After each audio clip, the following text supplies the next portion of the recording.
Ya Allah. Terus bagaimana hubungan dengan anak saya yang sekolah di pesantren?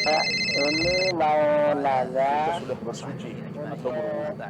Terima kasih Kemudian Bapak. wudunya batal. Bismillahirrahmanirrahim. Assalamualaikum warahmatullahi wabarakatuh. Alhamdulillah wassalatu wassalamu ala rasulillah wa ala alihi wa sahbihi wasallam. Wa ba'd. Para pemirsa Fatwa TV dimanapun Anda berada, alhamdulillah senang rasanya dapat bertemu kembali, berjumpa kembali pada program kesayangan kita, live interaktif pada tema Hidup Indah dengan Sunnah bersama Ustadz Dr. MH Hasan Ayatullah MA yang merupakan anggota Dewan Fatwa Perhimpunan Al-Irsyad. Para pemirsa Fatwa TV dimanapun Anda berada, alhamdulillah hari ini, saat ini telah membersamai kita di studio Fatwa TV Jember, Ustadz Dr. MH Hasan Ayatullah. Kami sapa terlebih dahulu. Assalamualaikum Ustadz. Waalaikumsalam warahmatullahi wabarakatuh. Gimana kabarnya Ustadz? Alhamdulillah. Alhamdulillah. Semoga dalam senantiasa kesehatan insyaAllah Ustadz. Amin, ya. amin. Jazakumullah khair. Baik, para pemirsa Fatwa TV dimanapun Anda berada, alhamdulillah kita telah mendengarkan secara langsung Ustadz dalam keadaan sehat dan siap untuk menjawab pertanyaan-pertanyaan dari para pemirsa Fatwa TV dimanapun Anda berada. Baik, seperti biasa dalam mengawali program kita akan mendengarkan nasihat singkat dari Ustadz Dr. M. Hasan Ayatullah. Kepadanya kami persilahkan. Bismillahirrahmanirrahim. Alhamdulillahirabbil alamin. Wassallallahu wasallama wa barak ala abdihi wa rasulihi nabiyina Muhammad wa ala alihi wa sahbihi ajma'in. Amma ba'd. Kaum muslimin dan muslimat, pemirsa Fatwa TV, pendengar radio-radio sunnah dimanapun antum berada, semoga Allah Azza wa Jalla senantiasa memberikan kita bimbingan, kekuatan dan taufik sehingga kita senantiasa bisa menjalankan sunnah dengan sempurna dan Allah ridha kepada kita. Kaum muslimin, ada sebuah pernyataan indah dari Ibnul Qayyim dalam kitab beliau Al-Wabilus Sayyib. Beliau mengatakan, fa innal lisana la yaskutul battah, fa imma lisanun dzakir wa imma lisanun laghin. Sungguhnya lidah kita tidak akan diam. Lidah ini akan terus berbicara. Maka lidah kita kalau tidak menjadi lidah yang berzikir, maka kita akan mendapatkan lidah yang sia-sia. Fahiya an-nafsu illam tushghilha bil haqqi shaghalatka bil batil. Kata Ibnul Qayyim, maka ini seperti jiwa kita. Kalau jiwa kita tidak diisi dengan kebenaran, kita tidak latih untuk mengenal Allah, mengenal agama Islam, maka dia justru akan membuat kita sibuk dengan kebatilan. Wahwal qalb illam tushghilhu mahabbat Allah wa illam tuskinhu mahabbat Allah sakanathu mahabbatul makhluqina wala bud. Seperti juga kondisi hati. Kalau kita tidak mengisi, membiasakan, menempati hati dengan kecintaan kepada Allah, maka akan ada yang menempati, yaitu cinta kepada makhluk, dan itu harus dan pasti terjadi, kata Ibnul Qayyim. Dan beliau kemudian mengatakan, wahwal lisan illam tushghilhu bidzikr syaghalaka billagwi wa huwa 'alaika wala bud. Lidah juga demikian. Kalau seandainya dia tidak kita paksakan, kita biasakan untuk berzikir, untuk mengingat Allah Subhanahu wa taala, maka dia akan tersibukkan dengan sendirinya dengan hal yang sia-sia. Lalu Ibnul Qayyim menutup pernyataannya dengan fakhtar li nafsika ihdal khuttatain wa anzilha ila ayyil manzilatain. Kalau begitu silahkan pilih mana langkah yang engkau akan pilih dan di tempat yang mana engkau lebih ridai untuk dirimu. Artinya ini ada dua konsekuensi. Kalau seandainya kita tidak menyibukkan diri dengan sebuah hal yang bermanfaat, ibadah, agama ini, maka kita yang akan disibukkan dengan kesia-siaan. Bahkan wal'iyadzubillah, kalau kita justru akan dibelenggu dan diperbudak dengan perbuatan maksiat. Demikian kondisi orang-orang yang banyak waktu kosongnya. Maka kita bersyukur Seandainya Allah Subhanahu wa taala memberi kita kesibukan, selama kesibukan itu bersifat mubah, apalagi wajib atau ibadah, maka kita dalam kondisi aman. Karena setidaknya orang yang menyibukkan dengan ibadah, dia akan teralihkan dari perbuatan maksiat. Allah Azza wa Jalla menyatakan, wa'lamu annallaha yahulu bainal mar'i wa qalbih. Ketahuilah bahwa Allah bisa menghalau seseorang dari hatinya. Lalu Ibnu Abbas radhiyallahu anhuma mengatakan yahulu bainal mu'mini wa bainal ma'siyati allati tajurruhu ila nar. Dalam tafsiran Ibnu Abbas radhiyallahu anhuma menyatakan Allah akan menghalau seorang mukmin dari sebuah maksiat yang akan menggeretnya ke dalam neraka. Sekalipun terkadang seseorang agak kecewa ketika dia terhalau dari keinginan untuk melakukan maksiat, akan tetapi itu adalah cara Allah untuk menghalau dia atau memalingkan dia dari perbuatan maksiat yang merugikan tersebut. Dan kita tahu bahwasannya ketika seseorang justru kosong, nganggur, tidak ada kegiatan, rupanya itu yang membuat dia seringkali melakukan hal-hal yang merugikan. Inna syababa wal faragha wal jiddata mafsadatun ayya mafsadah. Kata orang Arab, sungguhnya waktu muda, waktu luang, dan juga fasilitas yang berlebihan dan tidak bisa dimanage dengan baik seringkali menjadi kerusakan yang serusak-rusaknya. Oleh karenanya kita bersyukur kalau kita memiliki kesibukan dan kita berusaha kesibukan kita senantiasa diberikan dalam hal yang bermanfaat, terlebih dalam ketaatan kepada Allah Subhanahu wa taala. Wallahu a'lam bissawab. Syukran barakallahu fikum Ustaz atas nasihatnya. Insyaallah para pemirsa Fatwa TV senantiasa mengisi waktu luangnya untuk menuntut ilmu serta mengisi hal yang bermanfaat. Baik, para pemirsa Fatwa TV dimanapun Anda berada, kami ingatkan kembali, kami membuka kesempatan bagi Anda semua untuk bertanya secara langsung dengan Ustadz melalui line telepon kami di 0331 544 6087 atau dapat mengirimkan pertanyaan melalui website kami di dewanfatwa.com. Baik, kita bacakan terlebih dahulu Ustaz pertanyaan yang telah masuk di meja redaksi kami. Baik. Bismillah, Assalamualaikum warahmatullahi wabarakatuh. Ini dari Ibu Ranti di Jakarta Timur, Ustaz. Ustaz izin bertanya, boleh secara syariat seseorang dikubur ditumpuk laki dan perempuan, akan tetapi mereka mahram, Ustaz. Misal adik perempuan dengan laki-laki, suami dengan istri. Mohon pencerahannya. Dan apakah ada dalilnya, Ustaz? Syukran, jazakumullahu khairan wa barakallahu fikum. Jazakumullahu khairan. Baik, dijelaskan oleh para fuqaha rahimahumullah bahwa hukum asalnya pemakaman jenazah kaum muslimin dilakukan sendiri-sendiri dan tidak boleh dicampur, dimasukkan ke dalam liang lebih dari satu orang. Para ulama mengatakan demikian, kecuali dalam kondisi darurat. Dalam kondisi darurat maka seseorang dibolehkan untuk menggabungkan dalam satu liang lebih dari satu orang. Dan ini seperti dilaksanakan oleh Nabi sallallahu alaihi wasallam ketika perang Uhud. Ketika para sahabat mengeluh kepada Nabi sallallahu alaihi wasallam, mereka dalam kondisi terluka, dalam payah yang tidak bisa dihitung. Akhirnya Nabi sallallahu alaihi wasallam memerintahkan para sahabat untuk membuat galian yang agak luas. Lalu dimakamkanlah para syuhada waktu itu satu liang 2-3 orang, termasuk ayahnya Jabir bin Abdullah radhiyallahu anhuma. Sehingga pada saat itu Nabi sallallahu alaihi wasallam bahkan sampai mengatakan, unzuru ila ayyihima aktsaru akhdan lil Qur'an. Mana yang lebih didahulukan? Yang lebih didahulukan untuk dimakamkan adalah orang yang lebih banyak hafalannya. Nah, ini menunjukkan bahwa boleh seseorang memakamkan lebih dari satu orang ketika kondisi darurat.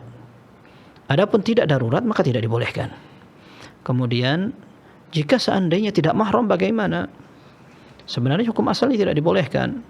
Akan tetapi ketika tidak mahram, maka seperti dinukil oleh Al-Imam Asy-Syafi'i rahimahullah dan juga dinukil oleh Hafidz Ibnu Hajar dari Imam Syafi'i dan juga dari yang lainnya, bahwa beliau menganjurkan untuk memberi celah atau batas antara seorang laki dengan perempuan, tidak langsung ditempelkan, dan yang didahulukan adalah jenazah laki-laki. Setelah jenazah laki-laki dimakamkan, baru perempuan itu di belakangnya. Kemudian di antara dua jenazah itu diberikan pembatas dari tanah. Dan ini dinukil oleh Al-Hafidz Ibnu Hajar dalam Fathul Bari dari riwayat Abdul Razzaq dengan sanad yang hasan, kata beliau, dari seorang sahabat Nabi SAW, Wathilah bin Al-Asqa radhiyallahu anhu, beliau pernah perintahkan ada seorang jenazah laki-laki dimakamkan, kemudian baru setelahnya jenazah perempuan, kemudian dimasukkan, dan di antara duanya itu kemungkinan ada batas dari tanah atau debu. Intinya tidak digabungkan. Tapi ini seandainya dalam kondisi darurat. Adapun tidak darurat, maka hukum asalnya masing-masing dikuburkan sendiri. Wallahu a'lam bissawab. Barakallahu fikum. Barakallahu fiik. Ustaz. Atas jawabannya, semoga bisa menjawab Ibu Ranti di Jakarta Timur. Baik, kami ingatkan kembali kepada para pemirsa Fatwa TV dimanapun Anda berada, kami membuka kesempatan bagi Anda semua untuk bertanya secara langsung dengan line telepon kami di 0331544687 atau dapat mengirimkan pertanyaan di website kami di dewanfatwa.com. Baik, kita lanjut membacakan pertanyaan yang sudah ada di meja redaksi kami dari hamba Allah di Tasikmalaya, Jawa Barat. Assalamualaikum Ustadz, Ana mau bertanya. Ketika melakukan sholat malam, terkadang saya perlu mengulangi wudhu pada sesi berikutnya jika kembali berhadas. Mengingat sholat yang dilakukan selain sholat fardu, apakah boleh syarat bersucinya diganti dengan tayamum untuk toharah berikutnya jika wudhu pertama batal? Saya berharap bisa menghindari terlalu banyak menyentuh air karena saya tinggal di daerah dengan kondisi lembab. Barakallahu fikum. Barakallahu fikum. Yang pertama,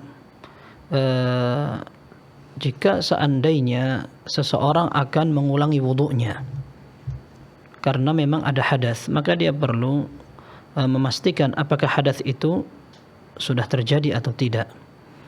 Karena khawatir justru dia hanya mengikuti perasaan atau was-was.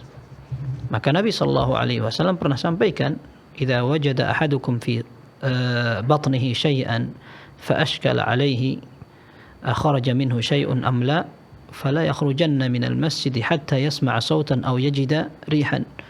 Apabila salah seorang dari kalian mendapatkan ada yang meragukan di perutnya ketika dia salat, apakah keluar angin atau tidak, maka jangan segera keluar. Karena hanya ragu-ragu saja, akan tapi dia betul harus pastikan apakah sudah mencium bau atau mendengar suara itu. Intinya dia perlu pastikan bukan hanya karena was-was. Kalau seandainya memang yang keluar adalah hadas, berarti dia memang harus bersuci. Ini yang pertama. Yang kedua, para ulama mengatakan bahwa tidak boleh seseorang tayammum sedangkan air ada di tempat itu kecuali apabila dia tidak mampu untuk menggunakan air. Pada hukum asalnya, kewajiban seorang ketika bertaharah atau melakukan wudu, bersuci, dan air ada, maka dia harus menggunakan air, tidak boleh berpindah kepada tayammum kecuali kalau airnya tidak ada atau air ada tapi dia tidak mampu untuk mengerjakan atau menggunakan. Kalau seandainya dia tidak mampu untuk menggunakan, boleh dia berpindah. Tapi kalau selama dia masih mampu, maka dia wajib untuk menggunakan air tersebut. Pertanyaan tadi, kalau seandainya ini sholatnya sunnah, maka tidak dibedakan. Para ulama mengatakan sholat sunnah atau sholat fardu, ketika orang akan melaksanakannya, maka wajib dalam keadaan suci.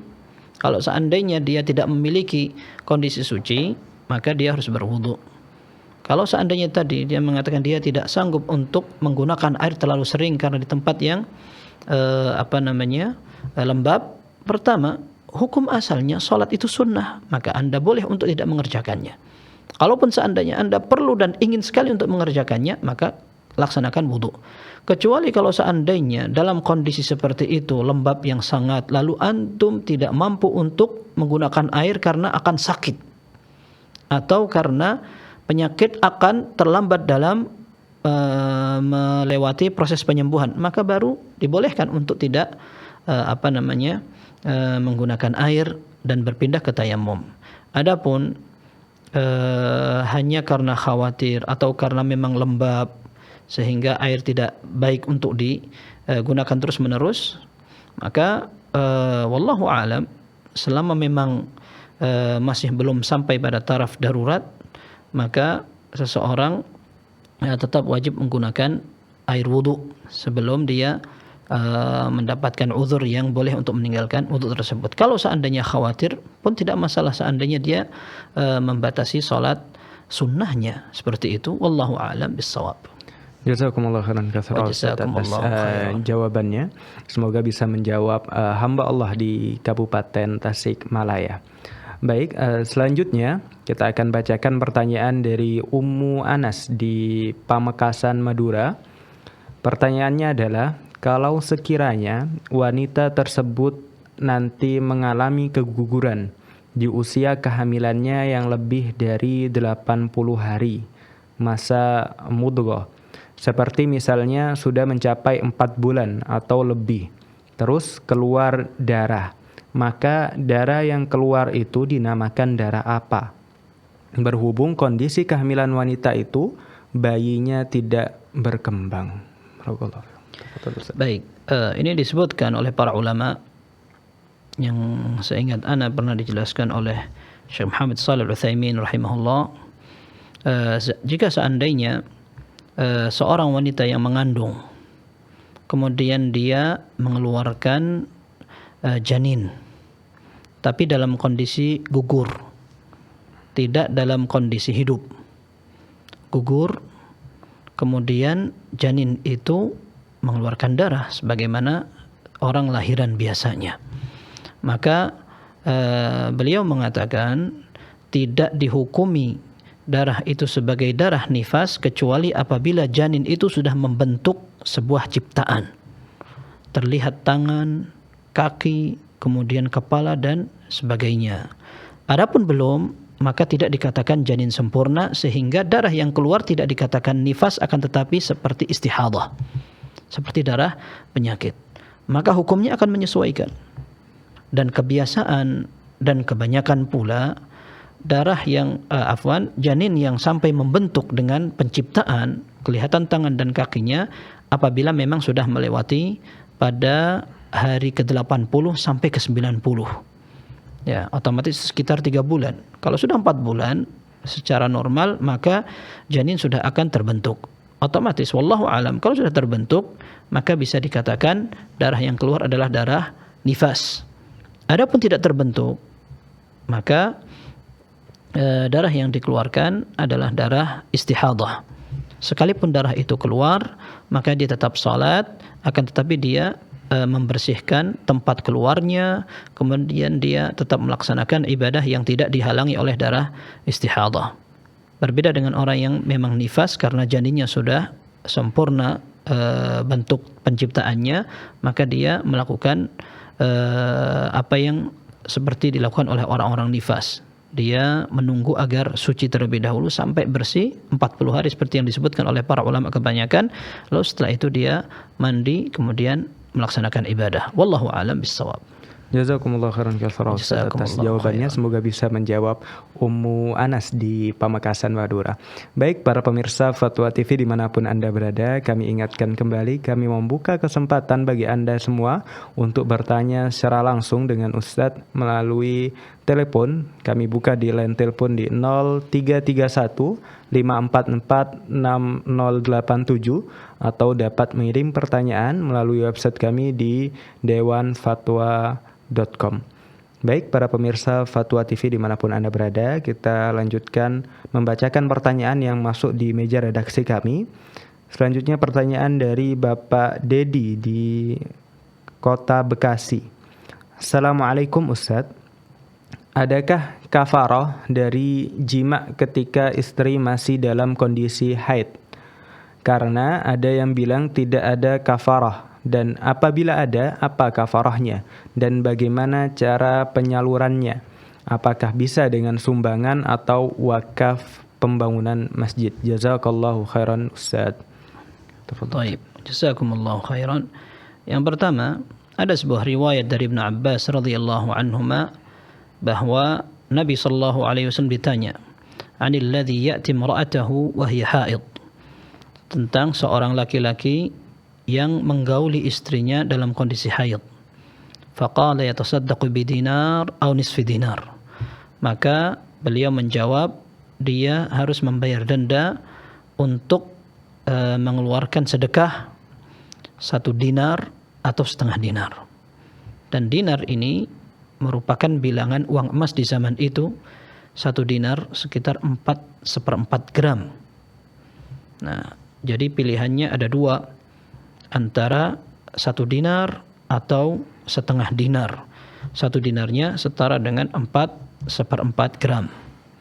Kemudian para fuqaha rahimahumullah berbeda pendapat untuk orang yang menggauli istrinya dalam kondisi haid tersebut. Bagaimana yang sudah sepantasnya dilakukan?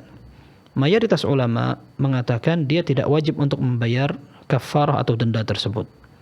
Mereka menganggap bahwa hadis yang diriwayatkan dari Ibnu Abbas ini mursal atau tidak tersambung sanadnya, sehingga lemah. Ada yang mengatakan bahwa riwayat ini mauquf, alias bukan hadis yang disampaikan kepada Nabi sallallahu alaihi wasallam, akan tetapi pendapat dari Ibnu Abbas radhiyallahu anhuma. Sehingga mayoritas ulama mengatakan seorang laki-laki yang mendatangi atau menggauli istrinya dalam kondisi haid, dia cukup bertaubat kepada Allah. Karena semua ulama pun sepakat tidak boleh. Allah Azza wa Jalla mengatakan, "Wa yas'alunaka 'anil mahid qul huwa adhan fa'tazilun nisaa fil mahid." Mereka bertanya kepada engkau tentang wanita yang haid, maka katakan agar mereka tidak menggauli, menghubungi istri mereka sampai mereka betul-betul suci. Bahkan bukan hanya suci, sampai mereka bersuci. Jadi suci dari haid, kemudian bersuci dengan mandi, baru boleh untuk digauli. Sehingga para ulama sepakat haram hukumnya seorang menggauli istrinya. Akan tetapi kalau seandainya terjadi bagaimana? Maka mayoritas ulama menyatakan tidak wajib untuk membayar denda, akan tapi dia perlu untuk taubat kepada Allah, istighfar. Karena dia melanggar firman Allah dalam surat Al-Baqarah tadi. Taib. Mereka mengatakan demikian. Sebagian ulama, wallahu alam, ini adalah pendapat mazhab Hanabilah. Mereka mengatakan bahwa hadis itu sahih. Wallahu alam, hadis ini juga disahihkan oleh Syekh Albani. Ya, hadis ini termasuk disahihkan oleh Syekh Albani dan dipilih oleh para ulama mazhab Hanabilah, bahwa orang yang mendatangi atau menggauli istrinya, dia wajib membayar kafarah antara setengah atau 1 dinar. Nah, dengan penegasan hadis yang tadi. Lalu apa yang membedakan antara setengah dan 1? Sebagian mengatakan bahwa kalau seandainya dia kumpuli istrinya pada saat deras-derasnya haid itu, maka dia membayar 1 dinar. Kalau seandainya dia menggauli istrinya pada saat darahnya sudah berkurang dan hanya keluar sedikit, atau di awal haid, maka dia membayar setengah dinar. Ada yang mengatakan tidak. Kalau seandainya dia menggauli istrinya ketika haidnya masih berlangsung, maka dia bayar 1 dinar. Kalau seandainya dia sudah selesai dari haidnya, hanya belum mandi, dia sudah selesai. Tapi dalam Al-Quran dikatakan wala taqrabuhunna hatta yathurn, sampai mereka suci. Dalam beberapa bacaan dikatakan hatta yattahharna, sampai mereka kaum wanita mandi besar. Maka kalau seandainya belum mandi besar, dia masih dalam kondisi haid meskipun dia sudah selesai dari masa haidnya, maka dia bayar setengah dinar. Ada yang mengatakan tidak sampai seperti itu. Akan tetapi seorang suami yang penting perlu membayar denda. Silahkan pilih yang setengah atau yang 1. Ini sebagian ulama memandangnya seperti itu. Untuk mereka yang mengatakan bahwa seorang wanita yang menggauli istrinya dalam kondisi seperti itu, dia wajib membayar denda. Kemudian sebagian ulama mengatakan kalau seandainya ada orang yang menggauli istrinya tersebut dalam kondisi haid, tapi dia tidak ngerti sebelumnya, ternyata ada dendanya, disangka tidak ada dendanya. Meskipun wallahu alam tadi kita sebutkan bahwa pendapat mayoritas ulama tidak diwajibkan. Karena hadis tadi dinilai lemah oleh para ulama, atau itu dikatakan sebagai pendapat Ibn Abbas radhiyallahu anhuma. Tapi seandainya ada orang yang baru tahu dan dia yakin dengan pendapat yang mewajibkan, hanya pada saat dulu dia belum tahu, dia pernah melakukan itu, apakah dia wajib untuk membayar denda? Wallahu alam. Para ulama menegaskan kalau ada orang yang mengerjakan sebuah kesalahan dan pelanggaran tanpa diketahui sebelumnya karena dia tidak menghukumnya, maka dia dimaafkan. Seperti itu. Kemudian berikutnya, kalau seandainya dua pasangan itu, suami dan istri, sama-sama paham, kemudian sama-sama mengerjakannya antaradin, sama-sama rela, maka dua-duanya mendapatkan denda. Adapun seorang istri tidak tahu, suami tahu, atau kebalikannya, istri tahu, suami yang tidak tahu, maka yang tahu membayar denda, yang tidak tahu tidak membayar denda. Kalau seandainya istri tahu, akan tetapi dia dipaksa, maka dia tidak membayar denda. Ini tafsir yang disebutkan oleh para ulama. Terakhir, kalau seandainya dia harus membayar kafarah atau denda tersebut, kemudian dia akan membayarkan ke siapa? Wallahu a'lam. Kafarah yang berupa sedekah diberikan rata-rata kepada orang fakir dan miskin. Dan sebagian ulama dengan tegas mengatakan, seperti yang dinyatakan dari pendapat Imam Malik rahimahullah, tidak sah jika seandainya kafarah diberikan kepada fasilitas umum atau fasilitas ibadah.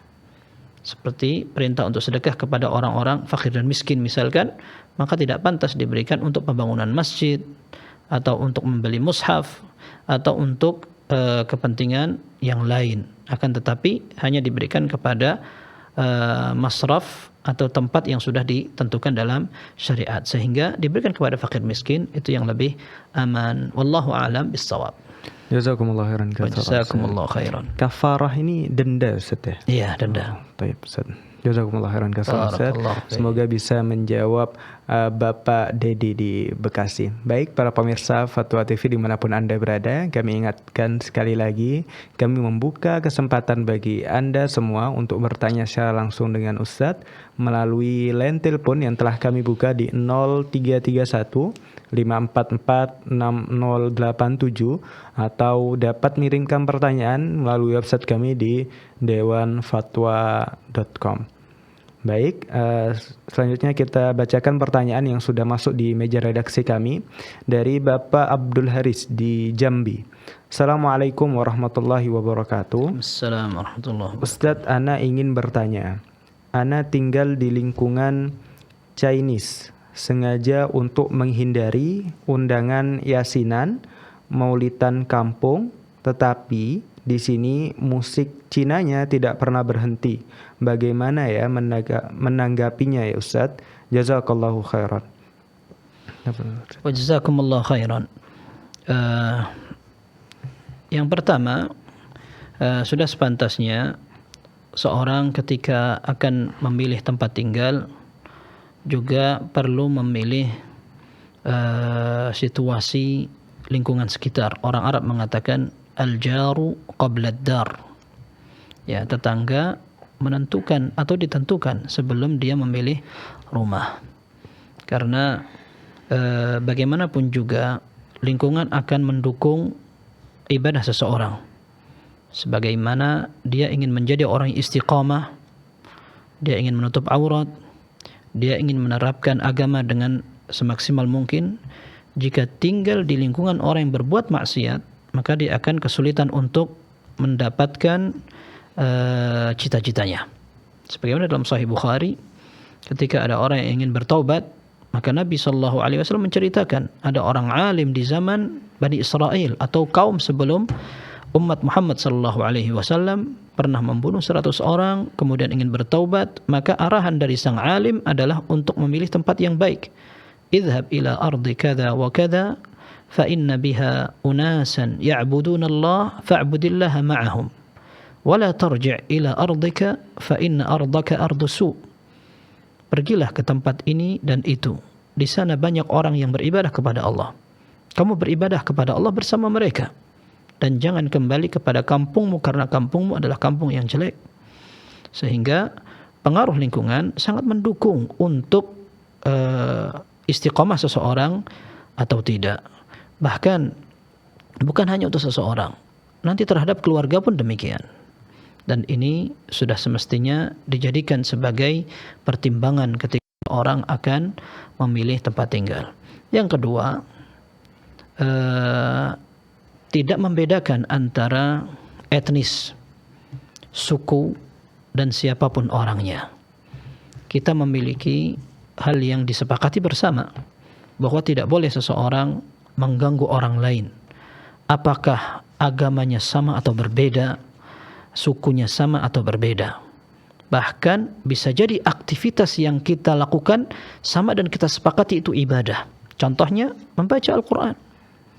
Kita memiliki kesepakatan untuk merasa butuh kepada baca Al-Quran. Akan tetapi, jika seandainya satu tetangga sesama muslim mengganggu saudara atau tetangganya yang sama muslim juga dengan membaca Al-Quran keras-keras di waktu istirahat atau zikir dengan suara keras dan mengganggu waktu istirahat yang lain, maka ini akan mengganggu.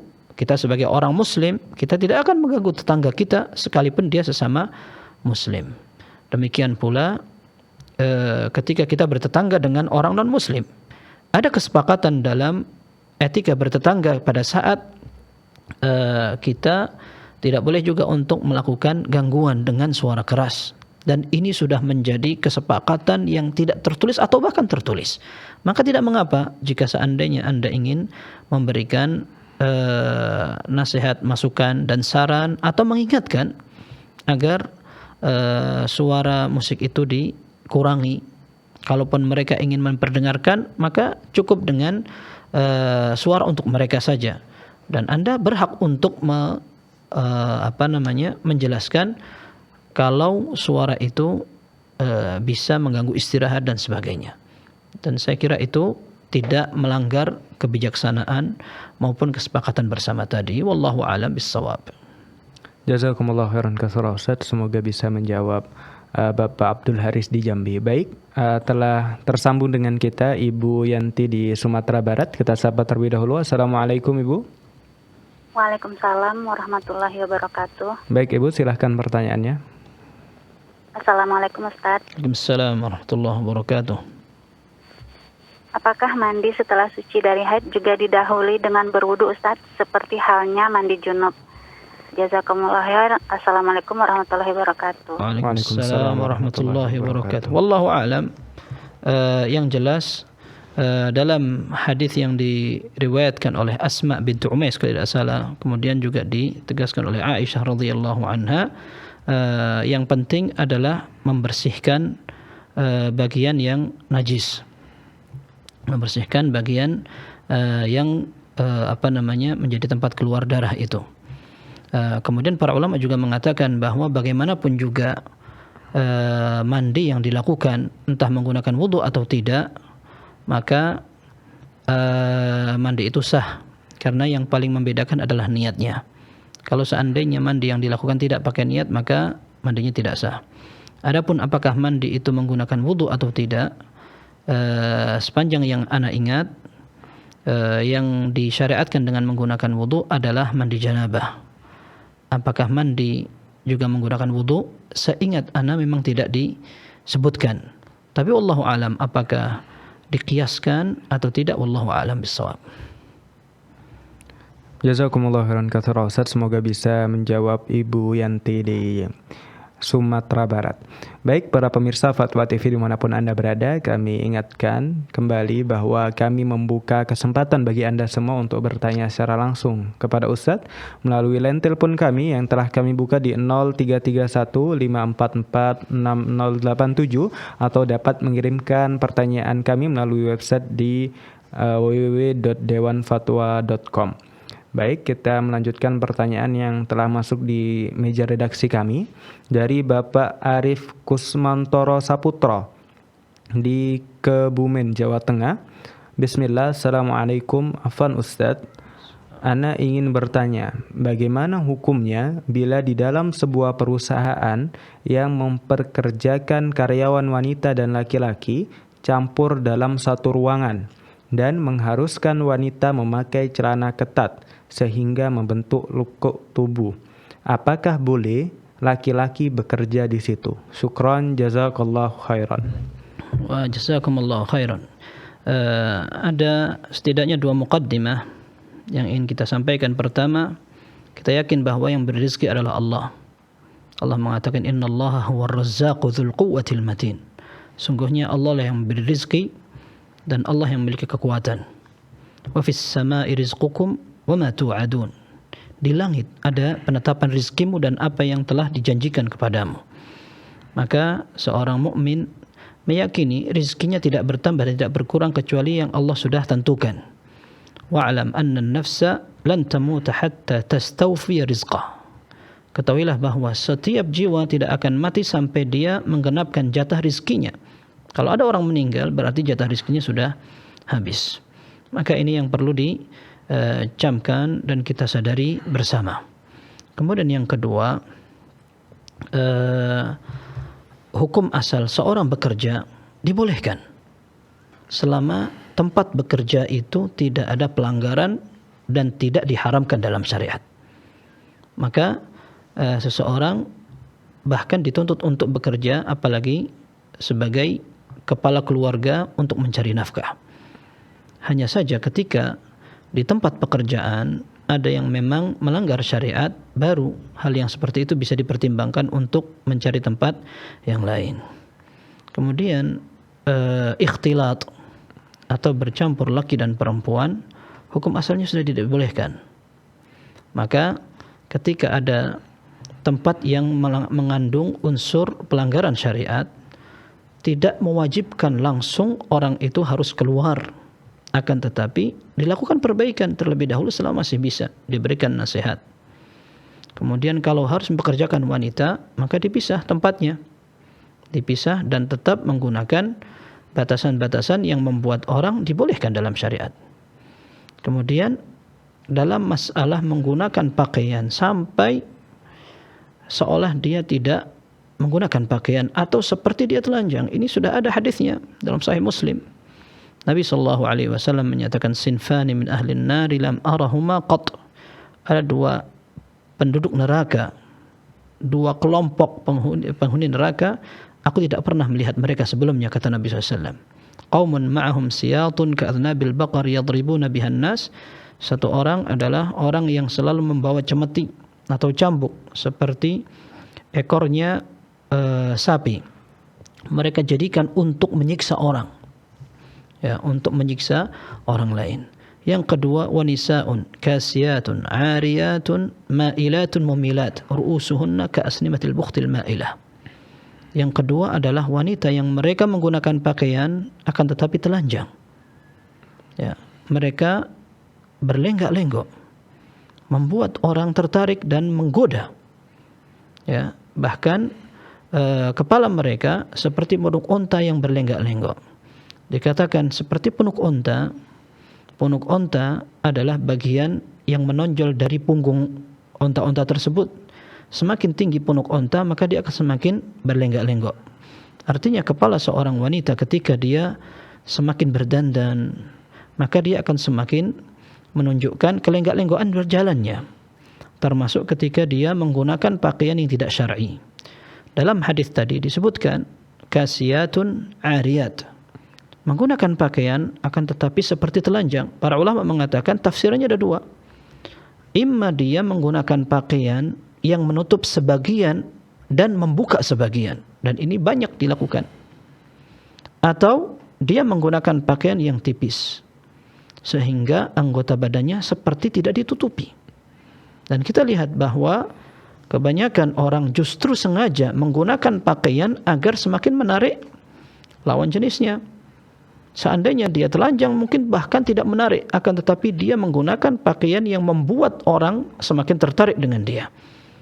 Dan ini berbahaya sekali karena Nabi SAW justru mengatakan la yadkhulnal jannah wa la yajidna rihaha. Mereka tidak akan masuk surga dan mereka bahkan tidak akan mendapatkan baunya.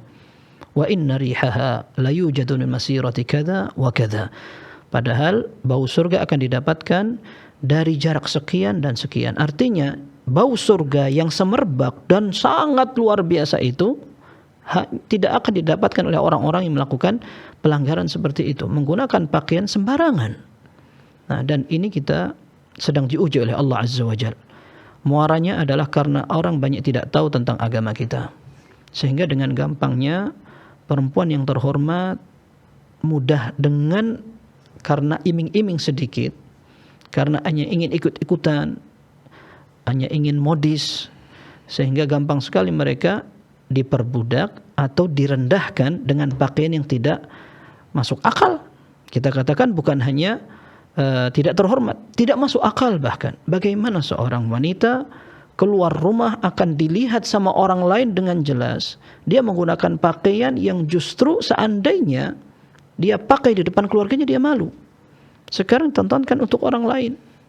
Ya, dan bisa jadi pakaian itu dulu sangat memalukan dan dianggap di sebuah kampung, dan sekarang karena korban medsos di mana-mana, akhirnya seolah-olah seperti itu direstui bersama, sehingga sekarang dilihat di tempat kerja, di sarana transportasi, bahkan di tempat-tempat ibadah, dan ini memprihatinkan sekali.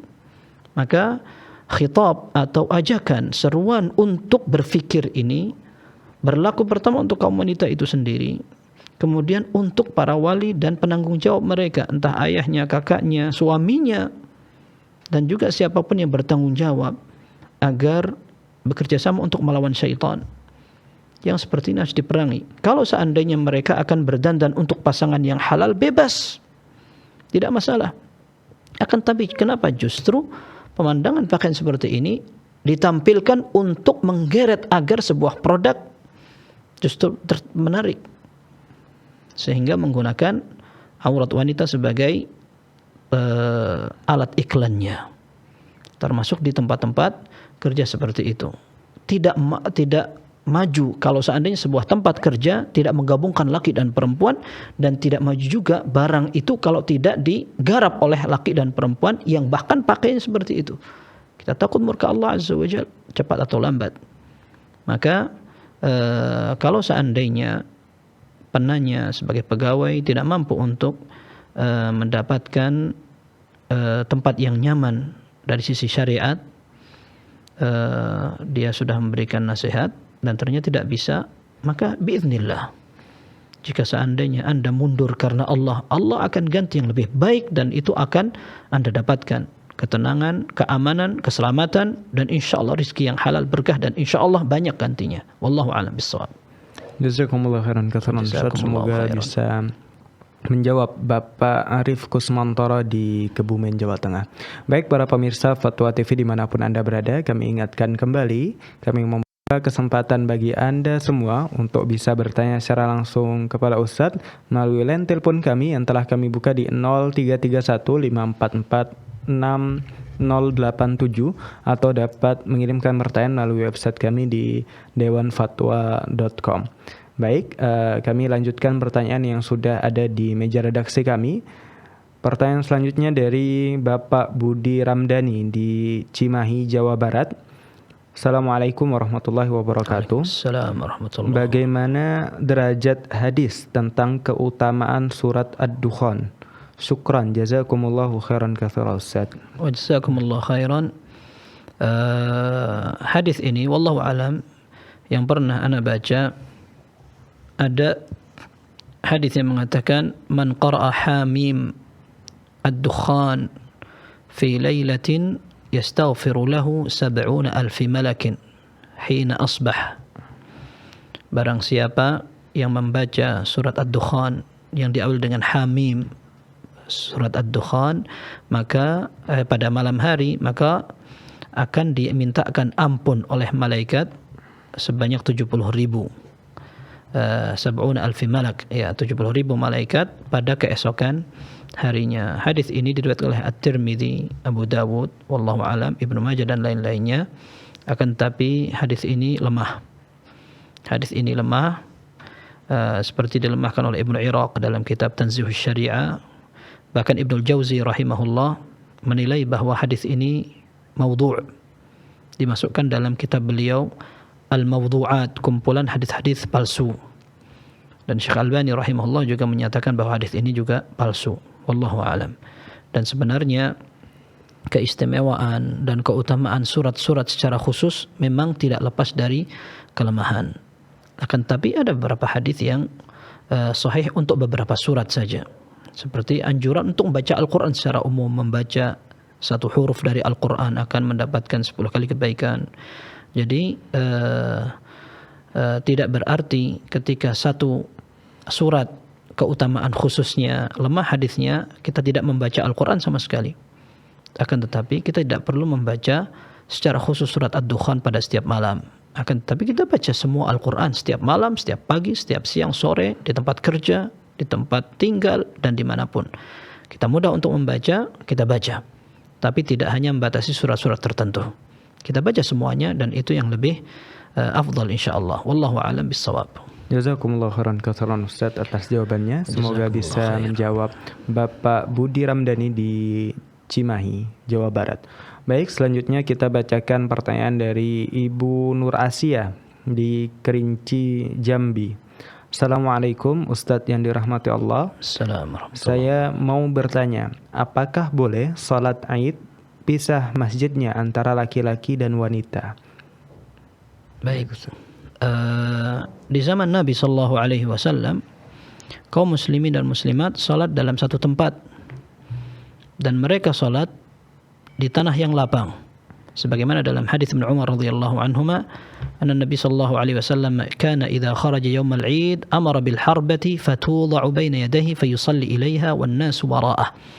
Nabi sallallahu alaihi wasallam apabila datang hari raya beliau keluar membawa tombak, kemudian ditancapkan di tanah, lalu beliau menjadikan sebagai sutra atau pembatas untuk salatnya. Beliau salat menghadap ke sutra tersebut dan orang-orang bermakmum di belakangnya. Dalam beberapa riwayat dikatakan karena memang beliau ada di musalla. Musalla artinya tanah lapang. Dan beliau tidak di masjid. Seandainya beliau di masjid, tidak perlu beliau membawa tombak untuk ditancapkan sebagai sutra. Kemudian yang kedua, ada hadis yang sahih dari Bukhari dan Muslim dari sahabat Ummi Atiyah, sahabiyah Ummi Atiyah radhiyallahu anha, beliau mengatakan, "Kunna au umirna an nukhrija fil 'idaini al-'awatiqa wa dhawatil khudur."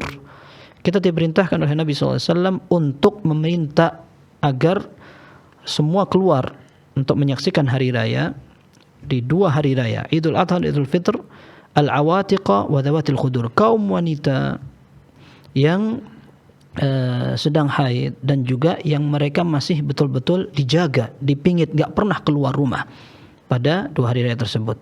Wa amara al-hayyada an ya'tazilna al-musalla, dan Nabi SAW merintahkan orang-orang yang haid untuk agak menjauh dari tempat salat itu.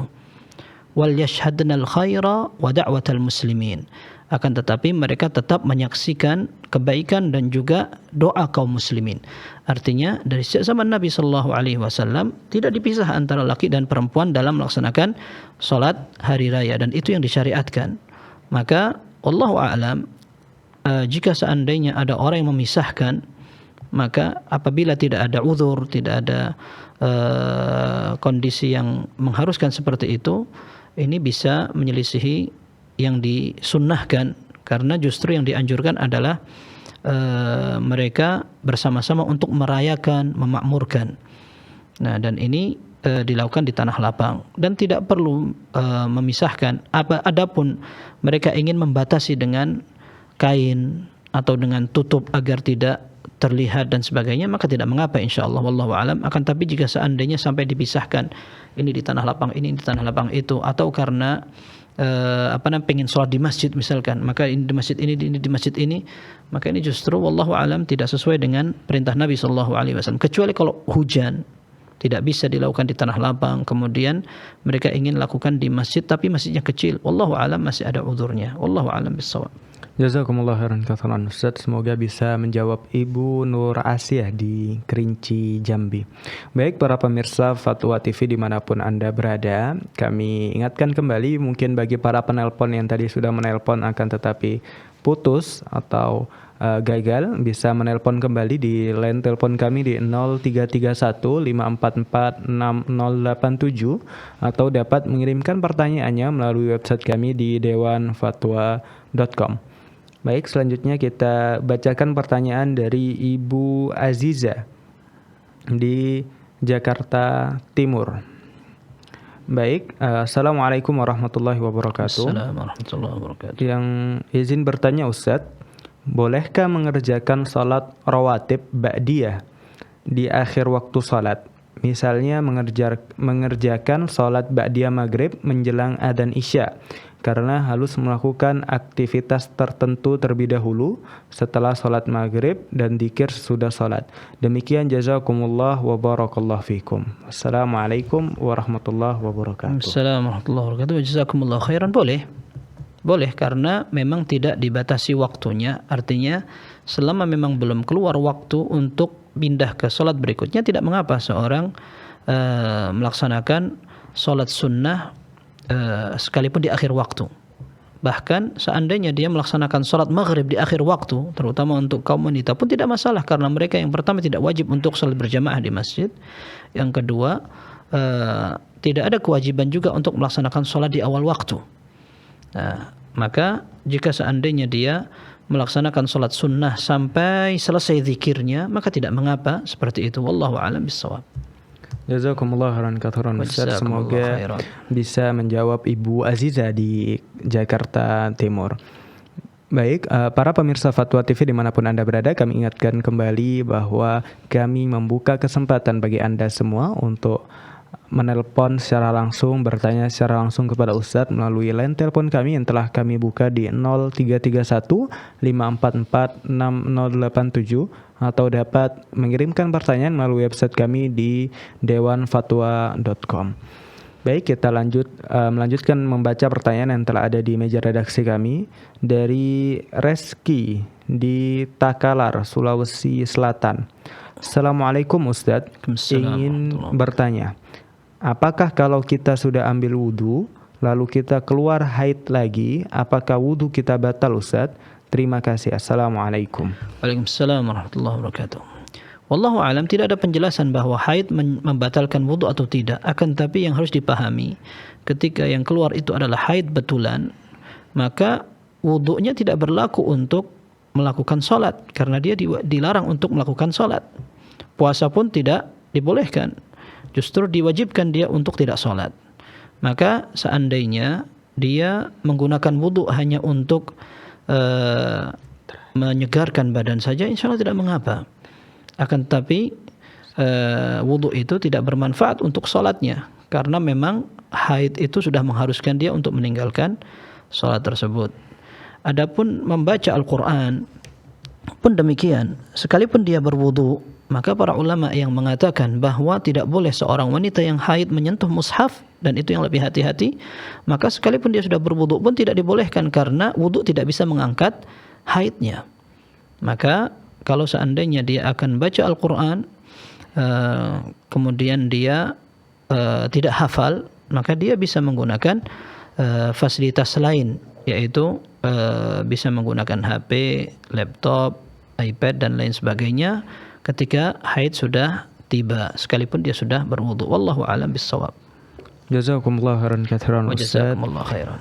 Alhamdulillah para pemirsa Fatwa TV, pertanyaan tadi merupakan pertanyaan penutup pada pertemuan kita kali ini. Kita ucapkan terima kasih Ustaz, jazakumullah khairan katsiran atas jawaban-jawaban serta nasihat-nasihat yang telah diberikan. Baik para pemirsa Fatwa TV dimanapun Anda berada, kami mengajak Anda semua saksikan terus program live interaktif Fatwa TV dari hari Senin sampai dengan Jumat pada jadwal yang sudah ditentukan. Kami sampaikan pula untuk informasi lebih detail terkait Fatwa TV dapat mengakses website kami di www.dewanfatwa.com atau di fatwatv.id. Dan kami mengajak Anda semua untuk setelah ini dapat menyaksikan acara program selanjutnya live interaktif dengan tema ekonomi Islam bersama Ustadz Dr. Erwandi Tarmizi MA Hafizahullah Ta'ala, insyaallah setiap Jumat pukul 5 waktu Indonesia Barat. Baik para pemirsa Fatwa TV dimanapun Anda berada, sekali lagi kami ucapkan terima kasih kepada Anda semua, baik para pemirsa ataupun pendengar. Akhir kata, kami sebagai rekan kerja yang telah bekerja pamit undur diri. Kita tutup dengan doa kafaratul majlis. Subhanakallahumma wa bihamdika asyhadu an la ilaha illa anta astaghfiruka wa atubu ilaik. Assalamualaikum warahmatullahi wabarakatuh. Assalamualaikum warahmatullahi wabarakatuh. Ya Allah. Terus bagaimana hubungan dengan anak saya yang sekolah di pesantren? Ini mau nanya. Sudah bersuci atau berwudu, Terima kasih kemudian Bapak. bersentuhan dengan suami atau